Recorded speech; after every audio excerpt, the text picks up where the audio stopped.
Praise the lord. మన ప్రభువును మన రక్షకుడైన యేసుక్రీస్తు వారి ఉన్నతమైన నామంలో మీ అందరికీ మా హృదయపూర్వక వందనములు. మీరందరూ ఎలా ఉన్నారండి? దేవుని యొక్క కృపలో మీరు వర్ధిల్లుతున్నారని, అనుదినము దేవుని యొక్క వాక్కు ద్వారా మీరు బలపరచబడుతున్నారని, మరి మిమ్మల్ని బట్టి మేము ఎంతగానో దేవుణ్ణి స్తుతిస్తున్నాం.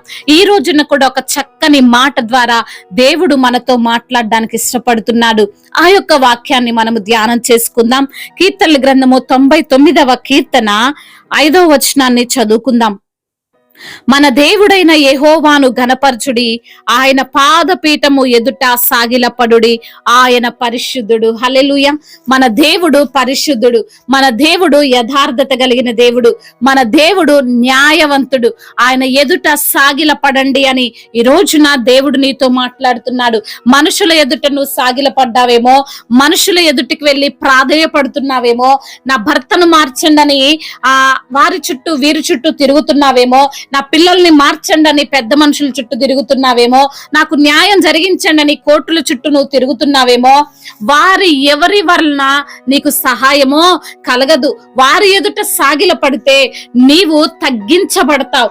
నీ యొక్క ప్రార్థన, నీ యొక్క మనవి దేవుని ఎదుట నువ్వు చేసే వ్యక్తివిగా ఉన్నట్లయితే ఆయన ఖచ్చితంగా నీకు న్యాయము జరిగిస్తాడు. ఆయన ఖచ్చితంగా నిన్ను ఆదుకుంటాడు. యెహోవాను మీరు ఘనపరచాలి. హల్లెలూయా. దేవుణ్ణి ఘనపరచు వారిని ఆయన ఖచ్చితంగా ఘనపరుస్తానంటున్నాడు. ఈ రోజున నిన్ను నువ్వు ఘనపరుచుకుంటున్నావేమో, నిన్ను నువ్వు హెచ్చించుకుంటున్నావేమో, నీకున్న ఆస్తిని బట్టి నిన్ను నువ్వు ఉన్నతమైన స్థానంలో నేను ఉన్నానని హెచ్చిపోతున్నావేమో, దేవుడు మాట్లాడుతున్నాడు. నీవు ఘనపరచాల్సింది దేవుణ్ణి. నిన్ను సృష్టించినటువంటి సృష్టికర్తను నీవు ఘనపరచాలి. ఆయన ఎదుటే నువ్వు సాగిలపడాలి.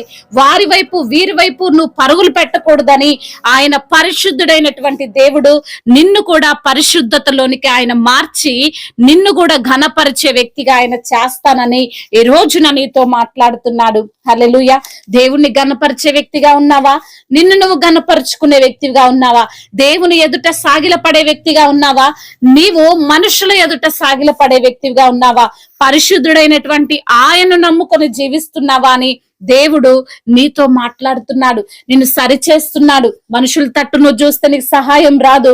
పరిశుద్ధుడైనటువంటి దేవుడు, పాపము నుంచి మనల్ని విడిపించినటువంటి దేవుడు, పాపులను ప్రేమించినటువంటి దేవుణ్ణి నీవు ఆశ్రయిస్తే, నీవు ఆరాధిస్తే నీకు ఖచ్చితంగా సహాయము దొరుకుతుందని దేవాతి దేవుడు ఈ రోజున నీతో మాట్లాడుతున్నాడు. దేవుడు మాట్లాడిన ప్రతి మాట మన యొక్క జీవితాల్లో నెరవేర్చబడుతుంది. మనుషులు మాటిస్తే తప్పిపోతారు, మరి అధికారులు మాటిస్తే తప్పిపోతారు, కానీ దేవుడు మాట ఇస్తే అది ఖచ్చితంగా నెరవేర్చేంత వరకు అది దేవుడు మరచిపోడు. హల్లెలూయా. ఈ రోజున నిన్ను నువ్వు ఘనపరచుకోకుండా నీ దేవుడైనటువంటి యెహోవాను నువ్వు ఘనపరచాలి. నువ్వు వీరి ఎదుట సాగిల పడకుండా, మనవి చేయకుండా, వారిని ప్లీజ్ చేయకుండా దేవుని ఎదుటనే నువ్వు సాగిల పడాలి. దేవుని ఎదుటనే నువ్వు ప్రార్థించాలి. ఆయనకు మాత్రమే నీ మనవులను చెప్పుకోవాలి. ఆయనకు మాత్రమే నీకున్నటువంటి బాధలను చెప్పుకోవాలి తప్పితే మనుషుల ఎదుట నువ్వు చెప్పుకున్నా ప్రయోజనము ఉండదని దేవాతి దేవుడు జ్ఞాపకం చేస్తున్నాడు. హల్లెలూయా. మరి దేవుడు ఈ మాటలను దీవించునుగాక. ప్రార్థన.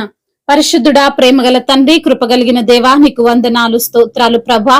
అయా మరి తండ్రి, నిన్ను ఘనపరచు వారిని ఘనపరుస్తానంటున్నావు ప్రభా. నీ ఎదుట సాగిల పడిన వారికి తప్పక సహాయం చేస్తానంటున్నావు ప్రభా. నీవు పరిశుద్ధుడవైన దేవుడవని జ్ఞాపకం చేశారు నా తండ్రి. అవును దేవా, ఎంత గొప్ప దేవుడవు ప్రభా. మాకు సహాయం చేయువాడవు నీవే. ఈ రోజు అనారోగ్యంతో బాధపడుతున్న ప్రతి బిడ్డను మీరు తాకండి. సంపూర్ణమైన ఆరోగ్యాన్ని వారికి దయచేయండి. వారికి ఉన్న బాధల నుంచి విడిపించండి. వారికి ఉన్న కష్టాల నుంచి విడిపించండి. వారికి ఉన్న దుఃఖము నుంచి విడుదల దయచేయండి ప్రభా. అప్పుల భారాలతో కృంగిపోతున్న ప్రతి బిడ్డను మీరు లేవనెత్తండి నా ప్రభా. అయ్యా, ఎటువంటి అవమానాలతో నిందలతో బిడ్డలున్న అవమానాలన్నిటిని ఆశీర్వాదకరంగా మార్చండి. ప్రయాణాల్లో ప్రతి బిడ్డకు మీరే తోడై ఉండమని, మీ సన్నిధిని వారితో ఉంచమని, అయ్యా సంపూర్ణ సంతోషం బిడ్డలకు మీరు అనుగ్రహించమని అయ్యా ఈ రోజు అంతటిలో మీ యొక్క కాపుదల వారికి దయచేయమని నజరేయుడైన యేసుక్రీస్తు వారి నామంలో ఈ ప్రార్థనను అడిగి వేడుకొని పొందుకొని ఉన్నాము మా ప్రియ పరలోకపు తండ్రి, ఆమేన్. దేవుడు మిమ్మల్ని దీవించి బలపరిచి స్థిరపరచునుగాక. May God bless you.